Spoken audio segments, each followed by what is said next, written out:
नमस्ते दोस्तों। पाकिस्तान की सुप्रीम कोर्ट ने लाहौर में एक मस्जिद गिराने का आदेश दिया। सुप्रीम कोर्ट का कहना है कि वो मस्जिद एक पार्क की ज़मीन पर अवैध रूप से बनाई गई है, क्योंकि उसको वहाँ की अथॉरिटीज़ ने मस्जिद बनाने की आज्ञा दे दी और वो ज़मीन जो है पार्क की थी। तो अब उन्होंने कहा कि यहाँ पर मस्जिद नहीं होनी चाहिए। इस बात को लेकर पाकिस्तान में बवाल मचा हुआ है। जो वहाँ के कट्टरपंथी संगठन है वो भले ही वहाँ की सरकार और सुप्रीम कोर्ट को धमकियां दे रहे हैं, लेकिन इस विषय में एक और याचिका दायर की गई जिसको सुप्रीम कोर्ट ने सिरे से नकार दिया, यानी कि अब वो मस्जिद गिराई जाएगी। ये पाकिस्तान वो मुल्क है जो अपने आप को दुनिया का मुसलमानों का नेता साबित करना चाहता है, परोकार साबित करना चाहता है। भारत के अंदर मुसलमानों को लेकर कुछ भी घटना घटती है तो वो वहाँ पर शोर, चीखना चिल्लाना आरंभ हो जाता है। लेकिन वहाँ की सुप्रीम कोर्ट ने कहा कि अवैध रूप से बनाए गए किसी भी धार्मिक स्थल, पूजा स्थल को गिरा देना चाहिए। इसी प्रकार से बहुत सारी घटनाएं पहले भी हो चुकी हैं। लाल मस्जिद को लेकर वहाँ पे ऐसा हुआ और वहाँ पर उसको गिराया भी गया। दोस्तों, मुद्दा जरूरी में आप सभी का स्वागत है। आज हम चर्चा करेंगे भारत में अवैध रूप से बनाए गए इन धार्मिक स्थलों, मस्जिदों और मज़ारों की। आज हमारे साथ मौजूद हैं समाज सेवी श्री नारायण आहूजा जी और मुकेश आर्य जी। आप दोनों का ही बहुत बहुत स्वागत है इस कार्यक्रम में। आहूजा जी, सबसे पहले हम आपसे जानना चाहेंगे, हम भारत में किसी भी राज्य में चले जाएं, किसी भी सड़क पर चले जाएं, वहाँ पर हमें एक आध ऐसी मज़ार मिल जाएगी जिसको लोगों का कोई ना कोई मान्यता बताकर पूजा जा रहा है। बड़ी बड़ी 9 गज़ा 12 गज़ा पीर की मज़ार हो या फिर कोई इसी प्रकार की मज़ार सड़कों के किनारे मिल जाएगी जो उस नेशनल हाईवे के रास्ते को मोड़ रही होगी या तंग कर रही होगी। भारत में इन मज़ारों को या इन मस्जिदों के जो कब्जे हैं, इनको क्यों नहीं गिराया जाता? अगर गिराने की बात होती है तो राजनीतिक दल वहाँ पे खड़े हो जाते हैं। आप क्या सोचते हैं कि वास्तव में क्या होना चाहिए भारत में? देखिए अमित जी, एक बहुत ज्वलंत प्रश्न है और ये प्रश्न केवल यहीं तक सीमित नहीं है कि केवल सड़क के किनारे पर ही ये मज़ारें होती हों। सड़क के किनारों पर मज़ारों के बारे में एक अपस्वरचित दोहा देता हूं, समझ में आ जाएगा सारी बात। सड़क किनारे हर जगह लेटे बाबा पीर, पीरों के मौला सभी, खूब उड़ाते खीर। एक और दोहा देता हूं अपना ही, पीरों के मौला सभी, खूब उड़ाते मौज, सिर पटक धन चढ़ा रहे, वह खूब लुटाते रोज। यानी कि उन तथाकथित मज़ारों पर, जिन मज़ारों को इतिहास में हमें स्पष्ट हो जाता है कि किसी न किसी हमारे वीर पूर्वज ने, किसी न किसी आतंकवादी, आतताई, उस समय के आक्रमणकारी को मारा, और लेकिन अब हमारी वर्तमान की पीढ़ी ना जाने क्यों उस समय के हमारे ही वीर पूर्वजों द्वारा मारे गए मुस्लिम आतताइयों को, आतंकवादियों को, आक्रमणकारियों को, जिन्होंने हमारी संस्कृति को लूटा, हमारे मंदिरों को लूटा, उन्हीं को हम महिमा मंडित करते हुए उनकी मज़ारों पर अपने माथा पटकते हुए जाने हम क्या पा रहे हैं। हमें एक बात स्पष्ट रूप से समझनी होगी, वर्तमान समस्या को समझें। अमित जी, एक बात बतला दूं, कोई बीमारी हो, पहले उस बीमारी का रूट काज जाना जाता है कि वो बीमारी का कारण क्या है, और बीमारी का कारण जानने के बाद ही हम उसका इलाज कर पाते हैं। डायग्नोसिस करेंगे, जानेंगे सिंपल बुखार है या कोरोना हो गया है, फिर उसी के अनुसार अगर कोरोना है तो आइसोलेट करेंगे, उसी की इलाज करेंगे। तो हमें भी इन मज़ारों के, तथाकथित पीरों के इस इतिहास को जानना होगा। तो मैं इतिहास को थोड़ा सा 2-3 पंक्तियों में स्पष्ट रूप से थोड़े ही वाक्यों में रखता हूं, क्योंकि समय की भी आपके कार्यक्रम की सीमा है। सबसे पहला इतिहास आता है जिस समय आज जो आसाम का क्षेत्र है, जहां इस्लाम नाम की कोई चीज नहीं थी, इस्लाम का कोई प्रचार प्रसार नहीं था। 13वीं शताब्दी में बख्तियार खिलजी नामक एक आक्रमणकारी, मुस्लिम आक्रमणकारी ने वहां आक्रमण किया, लेकिन वहां के हिंदू राजा ने उस पुल को अपनी सेना के माध्यम से उड़वाते हुए अपनी सेना और ब्रह्मपुत्र की नदी के बीच में घेर करके उस आक्रमणकारी का वध कर दिया और उस आक्रमण को विफल कर दिया और आसाम के इस्लामीकरण को विफल कर दिया। लेकिन देखिए, जो काम तलवार नहीं कर सकी वो काम उनके लिए मजार कर गई। 17वीं शताब्दी के अंदर ब्रह्मपुत्र के उस सुंदर वन क्षेत्र में और उस हिंदू बहुल, क्या पूरी तरह से हिंदू क्षेत्र के अंदर जहां हमारे आर्य वीर रहते थे, वहां एक अजान पीर जो शाह मीरा के नाम से भी विख्यात है, वह वहां पर आता है। वो निजामुद्दीन औलिया के चिश्ती सूफी संप्रदाय से संबंधित है। वह आकर के वहां एक आसामी लड़की से विवाह करता है। तो लव जिहाद भी देख लीजिए कि कितना पुरातन है। वह आया एक मुस्लिम जो कि सूफी संत निजामुद्दीन औलिया के चिश्ती सूफी संप्रदाय से संबंधित आकर के उसने वहां एक हिंदू आसामी लड़की से शादी की। साथ ही साथ चालाकी देखिए इनकी, शंकर देव की जो मान्यता वहां थी उसका उन्होंने दुरुपयोग किया। उनकी मान्यताओं के आधार पर इस्लाम की मान्यताओं को मिला करके वे वहां प्रचार प्रसार करने लगे। लेकिन देखिए, वहां के हिंदू राजा को जब इस बात की शिकायत मिली कि इस प्रकार से इस्लाम का प्रचार प्रसार किया जा रहा है, तो उसकी दोनों आंखें निकाल देने का आदेश किया गया। तब एक अफवाह उड़ाई गई कि उसकी दोनों आंखें निकली और मटकों के अंदर तैरने लगी। वो मटके आज भी देखते हैं। मैं एक प्रश्न पूछता हूं, क्या कोई वैज्ञानिक आधार इसे सिद्ध कर सकता है? मैं नेत्रदान के विषय में भी काम करता हूं, मैंने आज तक नहीं देखा, लेकिन उसकी मजार बनी और आज वहां का इस्लामीकरण हुआ। आज जो इस्लाम की समस्या वहां उस क्षेत्र के अंदर है, उसका बीजारोपण 17वीं शताब्दी में उस मजार के माध्यम से किया गया। कौन थे ख्वाजा मुइनुद्दीन? जी बिल्कुल। नरेंद्र जी, आपने जो ये बात बताई कि असम के अंदर जिस प्रकार से एक मजार बनी, एक व्यक्ति अपने आप को सूफी कहने वाला जो था तथाकथित, वहां पर वो गया तो केवल जिहाद फैलाने ही था। आपकी जो अभी बात सुनी, उसको बात को सुनने के बाद एक प्रश्न दिमाग में आता है मुकेश जी। हमें लगता है कि ये जो हम मज़ारों को बात करते हैं, मज़ारों को पूजना आरंभ कर देते हैं और उनका महामंडन इतिहास में कर दिया गया। आखिरकार वो अभी तो जिहाद करने आए थे और जो उनको महामंडन करने वाले लोग थे वो तो जिहाद को प्रेम करने वाले लोग हैं। तो हिंदू आखिर वहां क्यों पहुंच जाते हैं और ये ऐसा क्यों? क्योंकि जो जिहाद कर रहा है, अगर कोई हिंदू धर्म के लिए लड़ रहा है, आज हम आर्य वीरों की बात करते हैं, उनके ऊपर फख्र करते हैं, तो उसी प्रकार से वो जिहाद करने वालों के ऊपर फख्र करते हैं। तो वो अपने फख्र करते हैं जिनके ऊपर करें। आखिर दूसरे जो जिनके ऊपर उन्होंने जिहाद किया या इतने जुल्म किए, वो आज जाकर अपने इतिहास को भुलाकर उन्हीं लोगों को क्यों पूजने लगते हैं? आपको क्या लगता है?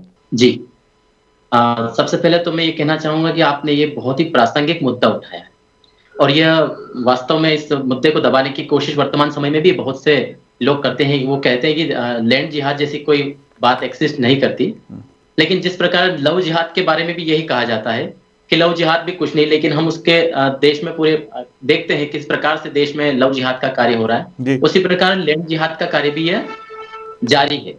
और ये कोई अभी नया हो ऐसे नहीं है। प्राचीन काल से, जैसा आदरणीय अभी आहूजा जी ने बताया, तभी से ये लैंड जिहाद जिसको कहें वो प्रारंभ हो चुका था और मजारें बनना शुरू हो गई थी।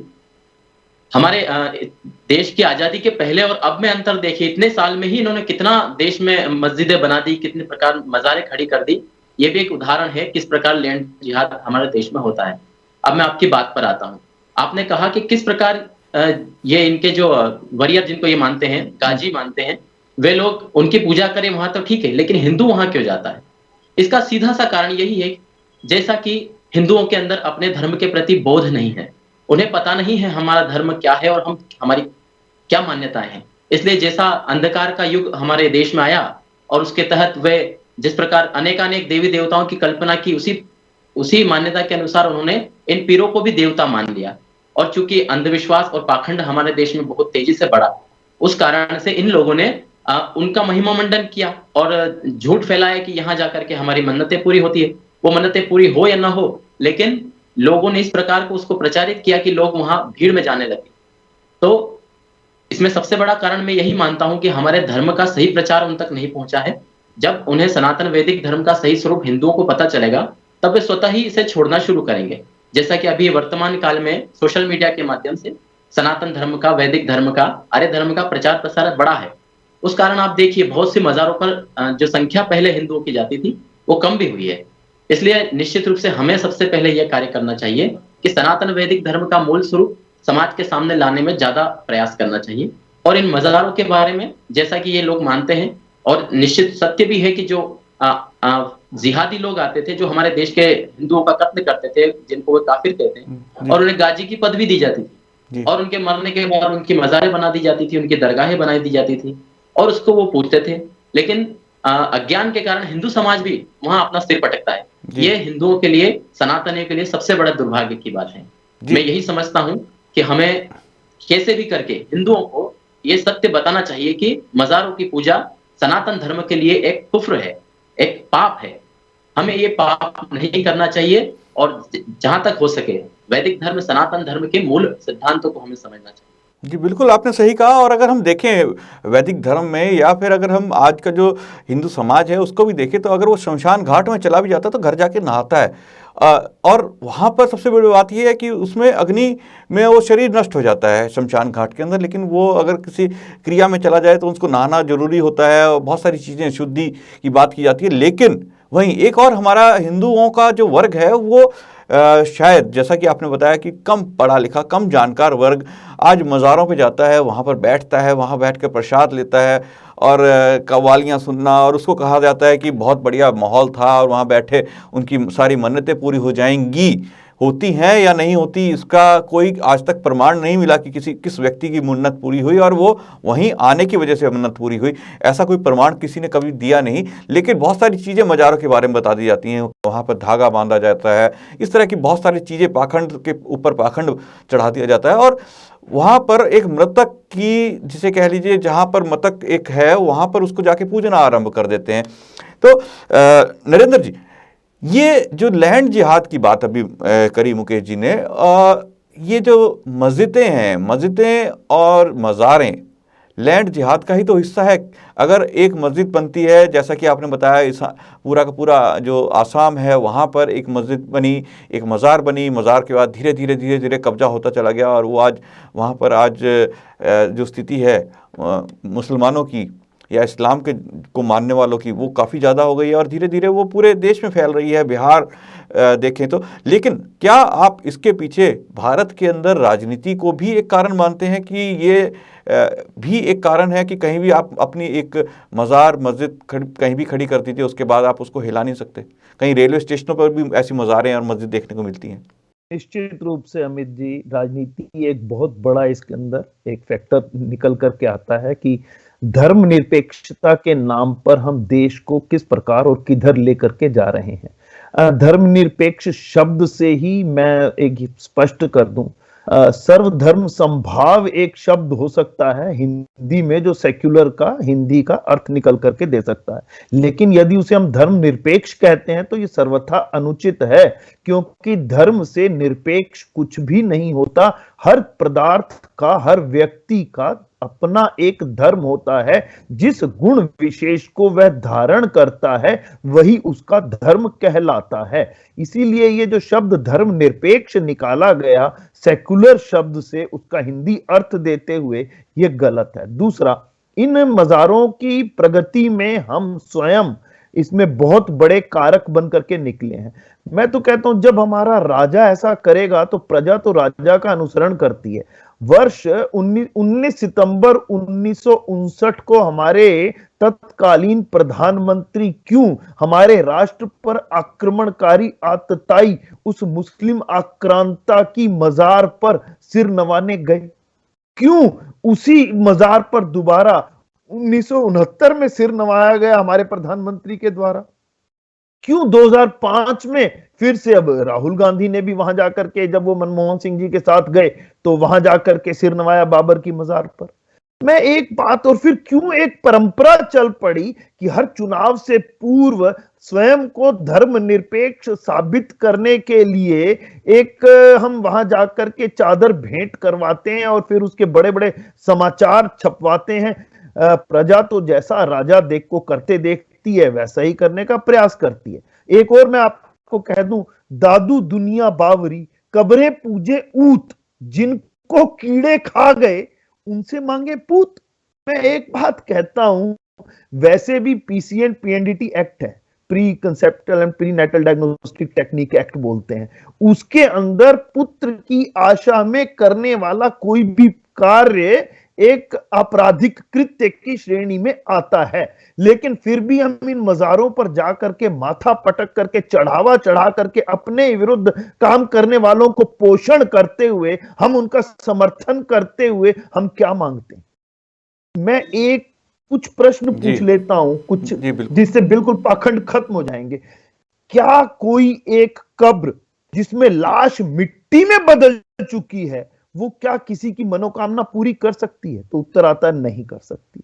ये सभी कब्रें उन मुसलमानों की है जिसका प्रारंभ में मैंने कहा कि जो आतताइयों के साथ आए, और कौन आया था? मोहम्मद गोरी के साथ गरीब नवाज आए थे। जब मोहम्मद गोरी और पृथ्वीराज चौहान के बीच में, जो अंतिम हिंदू राजा माने जाते हैं, उनके बीच में संघर्ष हुआ और गरीब नवाज नामक इस तथाकथित प्रचारक ने जितनी जड़ें खोदी समाज के अंदर हमारे हिंदू राजाओं के बारे में, उसके बारे में वर्णन यदि करूंगा तो समय उसी में निकल जाएगा। 700 हिंदुओं को उस समय उसने इस्लाम के अंदर दीक्षित किया। तो क्या उनकी मजारों पर, कब्रों पर सिर पटक करके कोई मन्नत मांगना अपने ही पूर्वजों का अपमान नहीं है, जिन्होंने अपने देश की और धर्म की रक्षा करते हुए अपने प्राण उस वेदी पर चढ़ा दिए?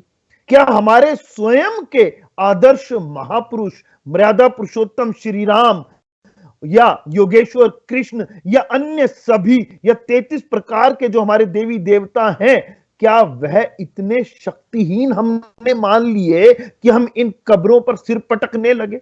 ये सिर हमारा खाली हो गया, हमारे सिर काम नहीं करता, पाखंडों और अंधविश्वासों में हम खो गए, इसीलिए पटकने लगे। जब भगवान श्री कृष्ण ने गीता में कर्म का उपदेश दिया तो निश्चित रूप से कर्म करने को हमारा अधिकार बताया, तो हम ये मन्नत मांगी क्यों रहे हैं? हम कर्म करते क्यों नहीं? हम कर्म सबसे बड़ा सवाल नरेंद्र जी यही तो है कि हम अपने कर्म को भूलकर और उससे चमत्कार की उम्मीद करते हैं। भारत में कहते हैं कि चमत्कार को ही नमस्कार है, जो व्यक्ति चमत्कार दिखा सकता है उसको ही नमस्कार है। और ऐसा इसलिए भी कहा जाता है क्योंकि भारत के चप्पे चप्पे पर आज जिसे कह लीजिए इस प्रकार से चमत्कार दिखाने वाले मौजूद हैं और उस चमत्कार के नाम पर धंधा करने वाले मौजूद हैं।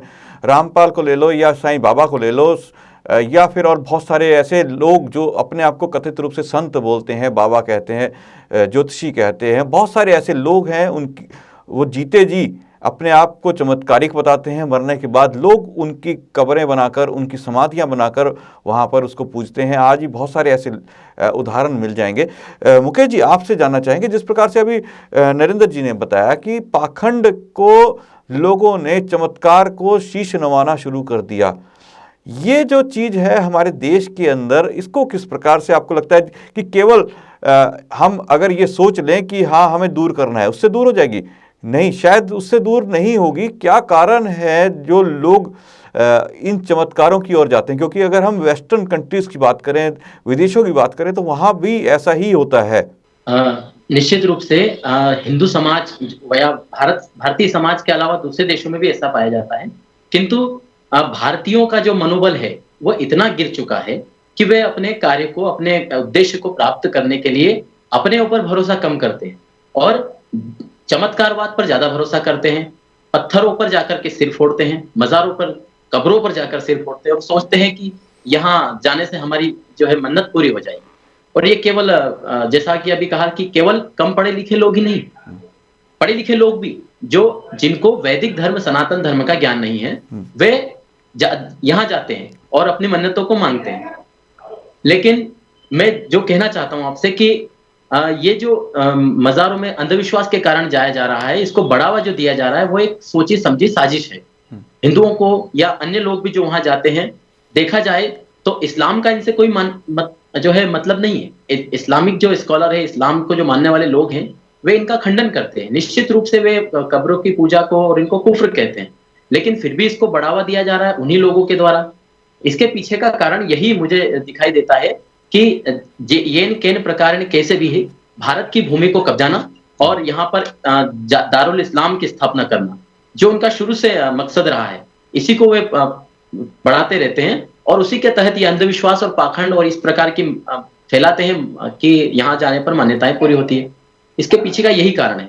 जो लोग कब्रों की पूजा को कुफ्र कहते हैं, वही लोग इनको बढ़ावा दे रहे हैं। जी बिल्कुल। जैसा मैंने पहले भी कहा कि 1947 के पहले हमारे देश में इनकी संख्या कितनी कम हुआ करती थी और आज उनकी संख्या लाखों में है। दुनिया में सबसे ज्यादा मस्जिदें, मज़ारें भारत में पाई जाती है। ये इसका एक उदाहरण है कि इसको एक षड्यंत्र के तहत हमारे देश में चलाया जा रहा है। इसलिए जैसा मैंने पहले भी कहा कि हमें इसको जागरूक करने के लिए सनातन वैदिक धर्म का ही प्रचार करना चाहिए और समाज में ये फैलाना चाहिए कि वास्तविक ईश्वर कौन है और वास्तव में हमारी मन्नत किस प्रकार पूरी होगी। जैसा आदरणीय आहूजा जी कह रहे थे, कर्म करने से ही हमारे फल प्राप्त होते हैं, यही हमारा वैदिक सिद्धांत भी है।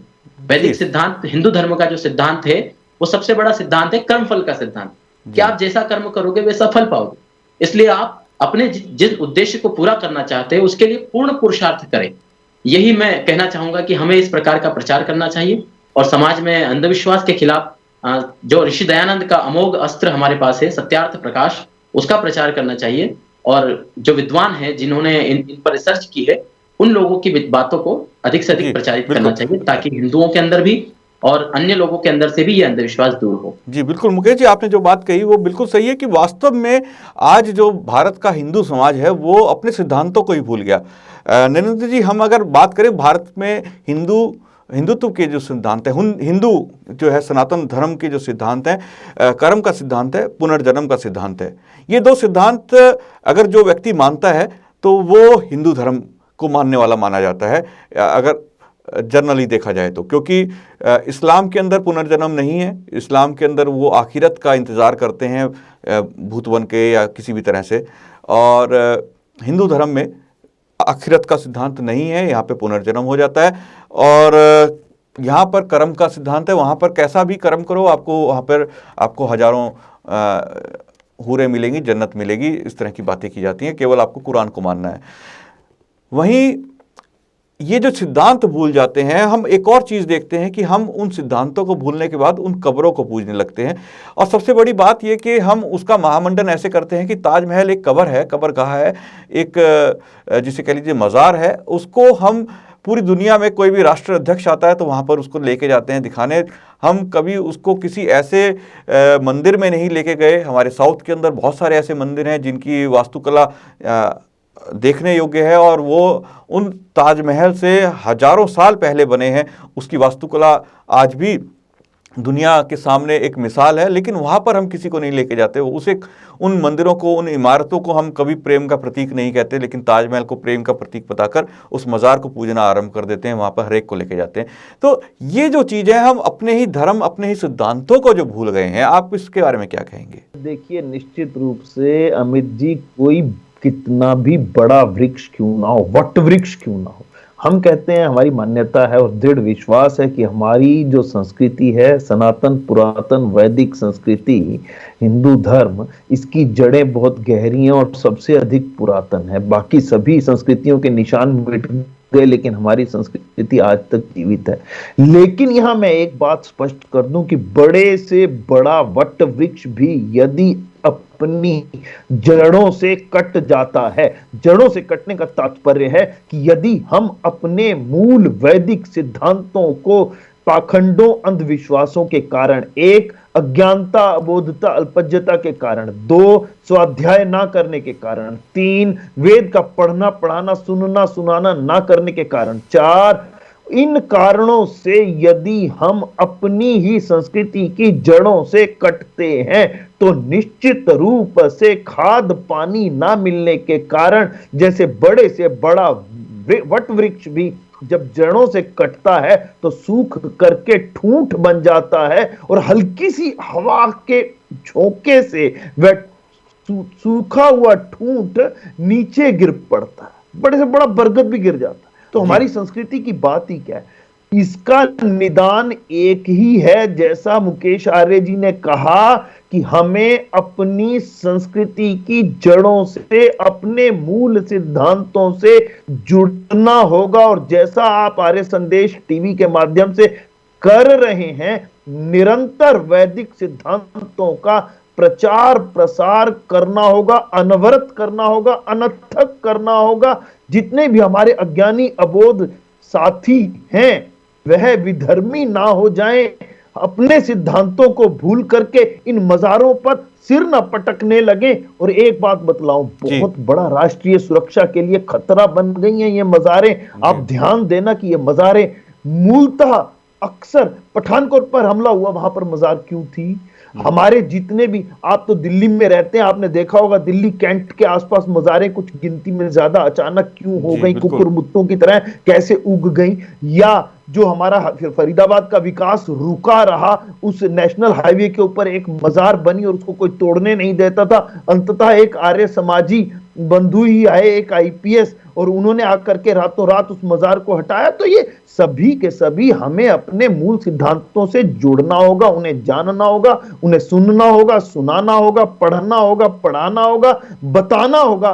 तभी हम इन मजारों के मकड़ जाल से बच पाएंगे और अपने समाज को बचा पाएंगे। जी बिल्कुल, आपने सही कहा। मूल सिद्धांतों की ओर हमें जाना होगा। मूल सिद्धांत कोई बहुत मुश्किल नहीं है, हमें सिर्फ अपने सिद्धांतों को याद करना है। हमारे माता पिता या हमारे बुजुर्ग या हमारे गुरु क्या बताते थे, उन्होंने क्या बताया, उन सब चीज़ों को हमें याद करना है, पुस्तकों को पढ़ना है। हमें कर्म के सिद्धांत, हिंदू धर्म का एक कर्म का सिद्धांत बहुत ही हर जगह पर कृष्ण जी के नाम से गीता में भी कहा गया, बहुत जगह पे उल्लेख है कि कर्म का सिद्धांत हिंदू धर्म का सिद्धांत है।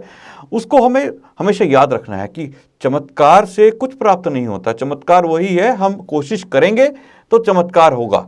अगर हम कोशिश नहीं करेंगे तो चमत्कार नहीं होगा। अगर हम कोशिश करेंगे तो हम पहाड़ को भी खोद कर वहाँ सड़क बना सकते हैं। लेकिन अगर हम सोचते रहें कि इस मज़ार को या इस पत्थर को पूजने के बाद कि यहाँ पे काश सड़क बन जाए या कोई आके सड़क बना जाए, क्योंकि मैं मज़ार के आगे धागा बांधूंगा या वहाँ पर घड़ी चढ़ाऊंगा या फिर वहाँ पर बहुत कुछ भी करूँगा और एक सड़क बन जाए, तो सड़क नहीं बनती। इसी तरह की चीज़ें, अगर जिन लोगों ने ऐसे काम किए हैं, अगर वो माउंट एवरेस्ट पे कोई चढ़ा है तो उसने कोशिश करी, कोई चांद पे पहुँचा तो उसने कोशिश करी, सोचने भर से, किसी चमत्कार से वहाँ नहीं पहुँचा जा सकता। ये हमारे सिद्धांत है, कर्म का सिद्धांत। दूसरा सिद्धांत कि हमें मृत्यु के बाद दूसरा जन्म प्राप्त होगा, भले ही वो कोई योनि हो। ये सिद्धांत हिंदू धर्म का एक सिद्धांत है। इस्लाम या क्रिश्चियनिटी के अंदर ये सिद्धांत नहीं है। तो हमें मानना होगा, अगर हम हिंदू हैं, कि इस मज़ार में जो मरने वाला व्यक्ति था, जो व्यक्ति की जिसकी मज़ार है उसका जन्म हो चुका, वो नहीं सुन सकता।